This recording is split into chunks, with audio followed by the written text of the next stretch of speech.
आत्मा का प्रश्न, क्या आप खुद को सच में जानते हैं? यह सवाल बहुत गहरा है और आत्मनिरीक्षण की मांग करता है। यह हमें अपने अंदर झांकने के लिए प्रेरित करता है। खुद को जानना एक यात्रा है, कोई मंजिल नहीं। यह समझने की एक लगातार चलने वाली प्रक्रिया है। हम अपने आप को परत दर परत खोलते हैं। हमारे अस्तित्व की जटिलता बहुत बड़ी है। हम कई अनुभवों से आकार लेते हैं। रिश्ते हमें परिभाषित करते हैं और हमारे मूल्य हमें मार्गदर्शन करते हैं। खुद को जानना इस जटिलता को स्वीकार करना है। यह हर उस धागे को अपनाना है जो हमें अनोखा बनाता है। यह यात्रा हमेशा आसान नहीं होती। यह ईमानदारी और साहस की मांग करती है। हमें अपनी सच्चाइयों का सामना करना चाहिए, चाहे वे सुखद हों या अप्रिय। फिर भी इसी कमजोरी में हम वास्तव में खिलने लगते हैं। पहचान की टेपेस्ट्री, संस्कृति, रिश्ते और विश्वास के धागे।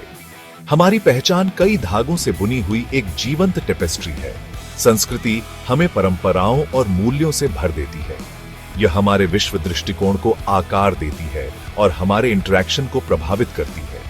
रिश्ते जैसे रंगीन धागे हमारे अस्तित्व में पैटर्न बुनते हैं। परिवार, दोस्त और प्रेमी हमारे धारणाओं और व्यवहारों को आकार देते हैं।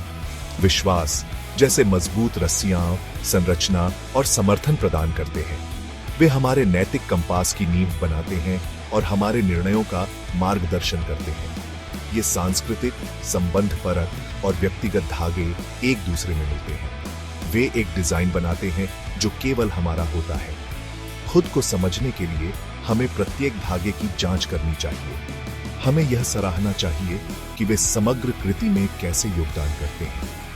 संस्कृति हमें एकता का एहसास देती है। यह हमें हमारी जड़ों से जोड़ती है। हमारे रिश्ते प्यार, समर्थन और विकास प्रदान करते हैं। हमारे विश्वास हमें उद्देश्य और दिशा देते हैं। उनके प्रभाव को पहचानने से हम खुद को अधिक स्पष्ट रूप से देख सकते हैं। सामाजिक मानदंडों और व्यक्तिगत सत्य के बीच संघर्ष। आत्मखोज का मार्ग शायद ही कभी सीधा होता है। यह अक्सर चुनौतियों से भरा होता है। सबसे बड़ी बाधाओं में से एक सामाजिक अपेक्षाओं और व्यक्तिगत सच्चाइयों के बीच संघर्ष है। समाज अपने मानदंडों और अपेक्षाओं के साथ हमें एक सांचे में ढालने की कोशिश करता है। हमें बताया जाता है कि हमें कौन होना चाहिए, कैसे व्यवहार करना चाहिए और क्या महत्व देना चाहिए। यह बाहरी दबाव हमारे आंतरिक कंपास के साथ टकरा सकता है। यह अपर्याप्तता और भ्रम की भावनाओं को जन्म दे सकता है। हम अपनी प्रामाणिकता पर सवाल उठा सकते हैं। हम फिट होने के लिए अपने कुछ हिस्सों को दबा भी सकते हैं। इन विरोधाभासी बलों को समेटने का संघर्ष एक सामान्य अनुभव है। यह याद रखना महत्वपूर्ण है कि अनुरूपता प्रामाणिकता के बराबर नहीं है। सच्ची स्वतंत्रता हमारी विशिष्टता को अपनाने में निहित है। इसके लिए साहस की आवश्यकता होती है कि हम मानदंडों को चुनौती दें और अपनी शर्तों पर अपेक्षाओं को पुनः परिभाषित करें। आत्मखोज और स्वीकृति की कहानी। मुझे वह समय याद है जब मैं अपने सच्चे स्व को अपनाने के लिए संघर्ष कर रहा था। मैंने दूसरों की अपेक्षाओं के अनुरूप होने की कोशिश की, अपनी इच्छाओं और आकांक्षाओं को दबाते हुए। मैं खोया हुआ और अधूरा महसूस करता था।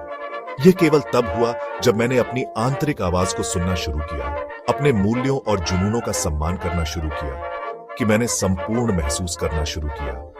मैंने अपनी ताकत का जश्न मनाना और अपनी कमजोरियों को गले लगाना सीखा।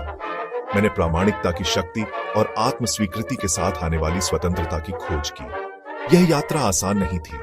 इसके लिए आत्मनिरीक्षण, साहस और कमजोर होने की इच्छा की आवश्यकता थी, लेकिन इनाम असीमित थे।